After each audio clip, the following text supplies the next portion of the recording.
Good morning, whale watchers. My name is Luke. I'm a park ranger with Oregon State Parks, and welcome to Cape Foulweather, Oregon.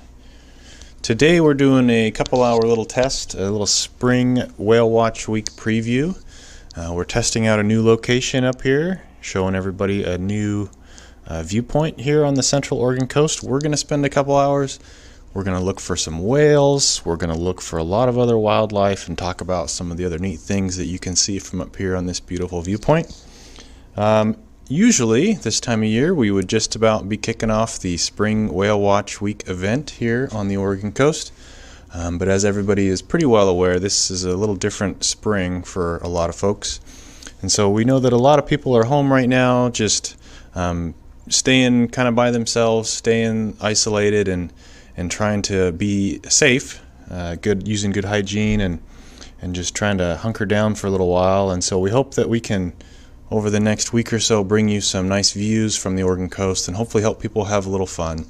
You know, we're going to look for whales and we're going to just talk about what the whales are doing and what the other animals are doing out here, and hopefully help take people's mind off of things right now and just, you know, maybe just enjoy a little bit of some beautiful wildlife. So, about the next 8 days or so, myself, Park Ranger Peter, Park Ranger Hyla, and Mariah, we will be with you from a couple hours to maybe 4 hours a day, bringing you some beautiful views of the central Oregon coast. And again, our main purpose is we're going to be looking for whales. We're going to talk about this gray whale migration that's occurring right now. And hopefully just help people learn about some of these amazing animals that are swimming by right now. The neat thing about this springtime migration is these gray whales will be traveling along the Oregon coast for March, April, May, June, and well into the summer. You're able to come out to the coast and take a look around and enjoy some of these whales as they're right here along our coastline. So I know a lot of people want to come out to the coast right now and see this, but I promise you the whales will be here later in the summer as well. So just yesterday our director sent out a press release, and we actually did close a lot of our state campgrounds, and I just wanted to read part of what she said, and there's some really good information in there about some of the rationale behind why we did that. She said state park forest and wildlife area camping areas are built into relatively small areas by design. Maintaining a social distance is often difficult. We're currently working with fewer staff and volunteers, and that's becoming a reality, making it more difficult for us, the parks, to maintain proper cleaning procedures. To support the state goal of reducing the transmission of the COVID-19 virus, temporary campground closures are necessary. The details of these actions, such as the dates and affected programs, are under constant review and will change as new information develops. Hopefully this will reduce long-distance travel for a lot of people, but all state natural resource agencies remind Oregonians that a local outdoor experience can improve our mental and physical health, especially now. Daytime activities are still widely available and encouraged, and the usual reminders plus the new COVID-19 guidelines apply. Number 1, prepare for your visit with clothing, supplies, and knowledge you need to have a safe visit. Number 2, if you're ill, please just stay home. Number 3, cover coughs and sneezes with a tissue and then throw it away, or the inside of your elbow.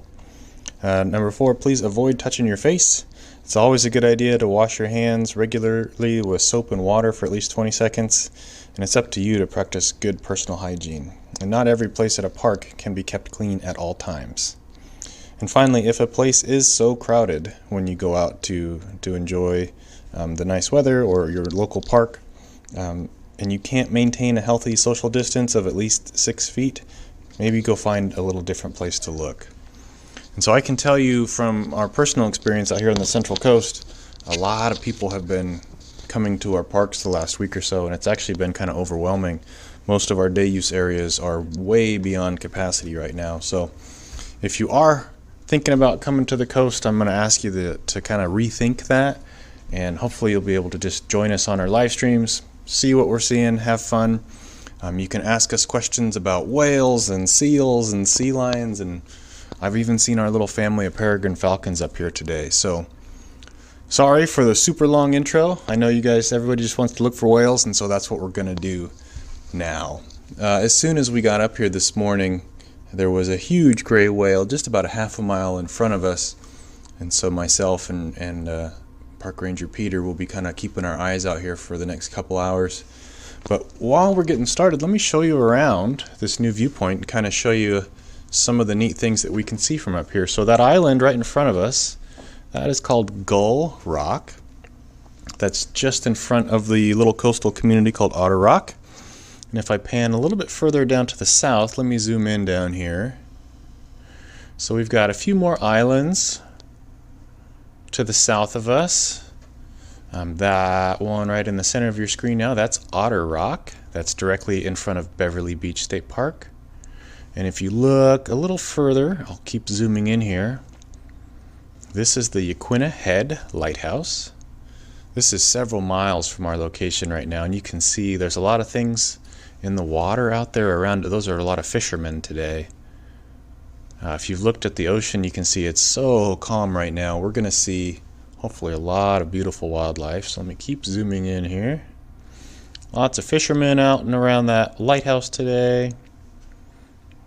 There it is, the Yaquina Head Lighthouse. Oh, there it is, just blinking at us. That was opened in 1874. It's another beautiful location to go look for whales. And let me look a little bit further to the south. I don't know if you can make that out, but all the way in the background there, the furthest kind of shadow, that is Cape Perpetua. That's down in Yachats. That's about 30 miles from here. So, pretty nice clear day. We've got a little bit of haze out over the ocean, but nothing too bad.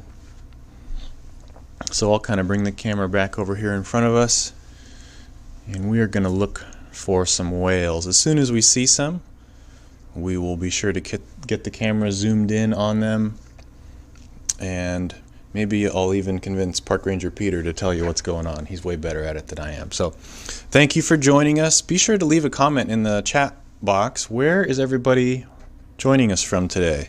We always love to see where people are viewing us from, and it's a fun and interactive way to hang out. If you have questions, you can also feel free to type those in the chat bar, and I and Peter will try to get back to you as soon as we can. So if you've got any questions about whale watching, you can always visit our website, whalespoken.org. And if you have any other questions about your local Oregon State Parks, feel free and visit our main Oregon State Park website, and that's www.oregonstateparks.org. So hang tight, everybody. We're going to look for some whales, and then we'll jump right back on the camera.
Well, hello again, everybody. This is Luke, Park Ranger here with Oregon State Parks.